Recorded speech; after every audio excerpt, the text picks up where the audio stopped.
Olá, graça e paz. Essa é a nossa 103ª semana da jornada bíblica. Nessa semana nós leremos as cartas de Pedro, são 2 cartas, as cartas de João, são 3 cartas, e a carta de Judas, uma carta bem curtinha. São todas cartas curtas, por isso que a gente vai ler tantas cartas assim nessa semana. Na carta de Pedro, a primeira epístola de Pedro, nós temos a saudação, a típica saudação epistolar. Ele também faz um louvor a Deus pela salvação em meio às provações, faz uma exortação à santidade, ao amor e uma exortação à santidade como templo vivo e nação santa. Isso tudo no capítulo 2, exortando os irmãos a terem um bom testemunho na sociedade. No capítulo 3, ele faz uma exortação a dar um bom testemunho em casa. Casa ali, esposa, marido, servos. E também ele fala do exemplo de Cristo de paciência enquanto era injustiçado. No capítulo 4, ele faz uma exortação ao serviço mútuo e à fidelidade no sofrimento. Fidelidade a Deus mesmo durante o sofrimento. Esse é um tema muito forte na carta de Pedro. E o capítulo 5, ele faz uma exortação aos presbíteros para que pastoreassem o rebanho de Deus, faz algumas exortações à humildade, à perseverança, saudações e bênção final. Na segunda epístola de Pedro, ele faz a saudação de sempre, Ele também faz uma exortação a fazer uso dos recursos divinos para a nossa santificação, fala da necessidade de atender à Sagrada Escritura, no capítulo 1. No capítulo 2, ele alerta contra os falsos mestres e a sua condenação. No capítulo 3, ele dá uma instrução sobre a vinda do Senhor, ou seja, Cristo não demora, ele virá sem aviso, ele desfará essa criação e trará uma nova criação. E ele também termina a carta fazendo uma exortação a vigiar e a buscar conhecimento. A primeira epístola de João tem lá, ele abre a carta falando da encarnação do Verbo, Ele também fala que Deus é luz. No capítulo 2 ele fala de Jesus como nosso advogado, junto ao Pai, ali nos defendendo. E ele também diz que devemos viver segundo o seu mandamento de amor. E, por outro lado, que nós não devemos amar ao mundo. Devemos amar uns aos outros, mas não devemos amar ao mundo. Ele também menciona os anticristos que querem enganar a igreja e menciona a unção de Deus que ensina a verdade aos seus. No capítulo 3, ele fala que os filhos de Deus não vivem no pecado, os filhos de Deus amam verdadeiramente. No capítulo 4, ele fala como discernir os anticristos, dá o teste lá de como discernir os anticristos. Fala do teste do amor. No capítulo 5, ele volta a falar do teste do amor, ou seja, o amor que comprova realmente que estamos em Cristo. E o testemunho de Jesus. Fala para os irmãos intercederem uns pelos outros, interceder por ele, e também fala das certezas da fé, terminando a carta.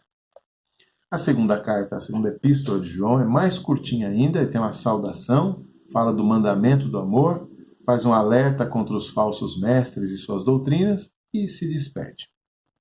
A terceira carta é ainda mais curta, tem uma saudação, um elogio ao procedimento de Gaio, um líder da igreja, a condenação ao procedimento de Diótrefes, um outro líder que tinha se desviado, e se despede. E por fim, a última cartinha dessa semana, a cartinha de Judas, onde ele faz uma saudação, uma justificativa de por que está escrevendo, dá exemplos de julgamento dos ímpios e faz um alerta contra falsos mestres e a sua influência destruidora. E termina com bênção e louvor. Bom, os destaques, em primeiro lugar, das 2 cartas de Pedro. Nós vemos aí a ênfase na perseverança e na fidelidade no meio do sofrimento. Essa é a grande ênfase do apóstolo Pedro, Então você tem o sofrimento, a aflição, a perseguição. Tudo isso nos leva a pensar que Pedro escreveu a uma comunidade que estava passando por grandes problemas por causa da fé. Então ele está ali, ele chama eles de forasteiros da dispersão, como se fossem aqueles judeus no exílio, passando ali. Inclusive ele fala que está escrevendo lá da Babilônia, que alguns autores vão dizer assim, acho que Pedro talvez estivesse lá na capital do Império Romano, está em Roma, escrevendo a irmãos que estão sendo perseguidos em alguns cantos do Império. Então é como se ele também estivesse exilado junto com eles, também a seu modo sendo perseguido. E a grande mensagem é que ser cristão nesse mundo sempre será como ser um estrangeiro numa terra inóspita, né? Não tem como, a nossa pátria está nos céus. Pedro também fornece uma das mais marcantes imagens da revelação especial, né? Ele fala que foram homens santos que falaram da parte de Deus, movidos pelo Espírito Santo, lá na segunda carta, no primeiro capítulo, versículo 21, né? Então, movidos pelo Espírito Santo. Homens santos falaram da parte de Deus, movidos pelo Espírito Santo. E, curiosamente, na sequência, ele menciona a sua própria carta, né, suas cartas que ele está enviando, e também fala dos escritos difíceis do apóstolo Paulo, né? Ou seja, na mente de Pedro, quando ele está falando de como Deus inspirou os homens a escreverem, né? Ele sabe que ele mesmo, Pedro, e que também Paulo, são esses homens santos que também foram movidos pelo Espírito para falar conosco. Então, Antigo Testamento e Novo Testamento tem todos essa mesma dinâmica, movidos pelo Espírito, homens santos movidos pelo Espírito. Destaques das cartas de João. As cartas, em primeiro lugar, são anônimas, né? Ao contrário de alguns outros, a ele não se identifica. Agora, talvez isso seja simplesmente porque ele está escrevendo para uma comunidade tão próxima, tão chegada a ele, que o conhecia tão bem, que é como se fosse um bilhete ali de amigo para amigo, que você não precisa nem se identificar, porque as pessoas sabem quem é você. Na verdade, o primeiro documento nem tem uma estrutura típica de carta, né? Você vai ver que ele não tem uma saudação, ele já começa no princípio, era o verbo e tal, né? Ele não fala quem é o remetente, para quem ele está escrevendo, né, no caso, né? Nas outras ele até fala. Não tem despedida, não tem bênção. Então, a primeira carta ela é meio estranha, parece mais um sermão escrito, né? Ou até um compilado de vários sermões, como alguém estava lá vendo João pregar e foi anotando um monte de coisa pessoal, dá a impressão que até que é isso. Mas por que a gente chama então de cartas de João? Porque há muitas semelhanças com o quarto evangelho, né? Ele fala do verbo pré-encarnado, fala do mandamento do amor, um monte de coisas. Quando a gente lê, a gente percebe que tem muita coisa em comum com o quarto evangelho. Então, a tradição atribui essas cartas desde muito cedo, ali, segundo século, a João. Certo? Então, assim como o evangelho é atribuído a João, as cartas também foram. Isso faz todo sentido, porque ele se coloca no capítulo 1 aí da primeira carta como testemunha primária de Jesus. Ele fala, olha, nós temos visto, com nossos próprios olhos, nossas mãos apalparam o verbo que se encarnou. Então, ele teria que ser alguém realmente ali da primeira fase do testemunho de Jesus. O objetivo das duas primeiras cartas parece ser combater algum tipo de heresia que estava negando a encarnação do Filho de Deus e, ao mesmo tempo, estava negando que o cristão experimentava uma mudança já nessa vida. Então, parece que é um pessoal que gostava de menosprezar a vida terrena que nós temos, esse corpo físico e tal. Então, se esse corpo físico não vale nada, Cristo não pode ter se encarnado. Então, Cristo não se encarnou. E se esse corpo carnal nada vale, então também, por outro lado, o que eu fizer com esse corpo não importa. Né? Então, João rebate essas duas heresias, mostrando que o Filho sim se encarnou e ele nos chama a vivermos como ele viveu. Né? Nessa carne aqui, não é para ficar esperando Jesus voltar para ficar santo, não. É agora que nós temos que nos santificar e viver da maneira que agrada a Deus. Já a terceira cartinha é uma recomendação pessoal. Ele está mandando lá um bilhete, né, falando assim, esse aqui é o meu cooperador, né, vai aí para ajudar vocês, o Demétrio, e provavelmente esse cooperador está sendo enviado para remediar os danos provocados por algum desses falsos mestres que ele menciona nas outras cartas, né. Aqui ele fala de um tal de Diótrefes, né, que tinha causado aí muitos males.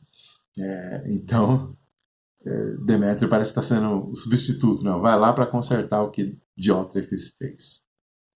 Destaques em Judas, também a cartinha curtinha aí, né? O autor se identifica como Judas, irmão de Tiago. Semana passada a gente viu que a epístola de Tiago não temos uma certeza de quem é esse Tiago, mas tudo indica que era Tiago, irmão de Jesus. Então aqui, Judas, irmão de Tiago, logo, né?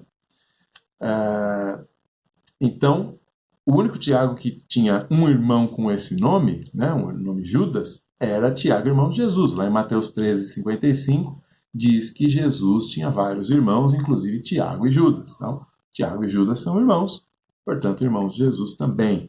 Essa é a nossa conclusão. Aquele Tiago que tinha se tornado um importante líder lá da igreja de Jerusalém, que Paulo menciona em Gálatas, né? Lucas menciona lá em Atos 12, em Atos 15, em Atos 21. Agora a pergunta é, por que ele não se identifica como Judas, irmão do Senhor? Né? Se ele tem um irmão tão ilustre como o próprio Senhor Jesus, por que ele se identifica como irmão de Tiago? Agora, você vai se lembrar que Tiago também não se identifica como irmão de Jesus. Ele diz, Tiago, servo do Senhor Jesus. Então, é bem possível que tanto um quanto o outro, esses irmãos, esses líderes, não se viam dignos do título de irmãos de Jesus. É possível que seja isso, né? Ainda mais que eles nem creram em Jesus nos seus dias aqui na Terra, né? Então, poxa, quem somos nós para dizer que nós somos irmãos de Jesus e botar uma banca? Não, eu sou irmão do Tiago. E Tiago diz, eu sou irmão do Judas. Está tudo certo, somos servos do Senhor, isso é o que importa. Um outro destaque aí para Judas é que em meio às diversas passagens do Antigo Testamento que ele faz referência, ele acrescenta uma citação a um texto chamado Testamento de Moisés, ou Ascensão de Moisés. Né? No versículo 9 ele faz essa menção. Que livro é esse? É um livro que conta as revelações de Moisés a Josué. Inclusive, inclusive nesse livro se fala da disputa entre Satanás e o arcanjo Miguel pelo corpo de Moisés. Então, não é um livro que nós tenhamos como um livro inspirado por Deus, né? Ele também cita o livro de Enoque, que descreve a queda dos anjos rebeldes e as visitas do céu, as visitas ao céu feitas por Enoque, o descendente de Adão, lá de Gênesis 5. Né? Então, Enoque também é um livro que nós não consideramos como um livro inspirado. Por quê? Essa é uma literatura que a gente chama de apócrifa. Quer dizer, elas foram escritas muitos séculos depois, e aí o autor, que a gente não sabe quem é, bota o nome de alguém famoso. Então, cara, ele escreve lá o que ele quiser e ele fala, isso aqui quem escreveu foi Moisés, sai distribuindo para as pessoas. Isso aqui quem escreveu foi Enoque, sai distribuindo para as pessoas. Para ganhar uma notoriedade, para ganhar uma aceitação. Mas como ele está escrevendo ali pelo primeiro, segundo século antes de Cristo, obviamente essas obras não são originais, né? Então é o que a gente chama de pseudonímia, ou seja, apelido. Ele usa um nome falso com um personagem famoso, né, para ganhar a atenção dos seus leitores. Né? Agora, os judeus da época de Judas, né, da época do Novo Testamento, não consideravam essas obras inspiradas, e a igreja cristã posterior continuou não considerando essas obras inspiradas. Bom, mas então por que Judas que é inspirado, cita essas obras? O que acontece? Essas obras então são inspiradas, a gente perdeu? Elas não são inspiradas e Judas falhou? Né? Não, nem uma coisa nem outra. Nós podemos fazer uma analogia com Paulo, que lá em Tito, capítulo 1, versículo 12, cita um filósofo, lá um poeta dos gregos, na sua carta, né, que nós sabemos que era o poeta Epimênides. E ele cita esse poeta para falar a respeito dos gregos, né? Mas não quer dizer que ele está validando a literatura de Epimênides. Ele só está dizendo que, olha, nisso aqui ele falou uma coisa certa. Né? Ele não está validando a literatura, a filosofia de Epimênides, nem nada disso. Aquilo que ele citou tem função na citação dele. Aqui, por exemplo, nós poderíamos imaginar ou que essas passagens desses livros citados aqui por Judas são realmente verdadeiras, ou podemos entender que ele apenas está citando esses livros porque eles são conhecidos dos seus leitores e nessa citação ela corrobora de alguma maneira ali, né, argumenta, né, fortalece o seu argumento em relação àquilo que ele quer ensinar. Então, o que ele quer ensinar é inspirado, mas a citação que ele faz, não precisamos validar essas obras de alguma maneira só por causa disso, né? Então são dificuldades aí que a gente tem para entender a carta de Judas, mas ainda assim a carta tem valiosos ensinamentos aí para nós, mais fáceis de entender. É isso, boa leitura e até a semana que vem.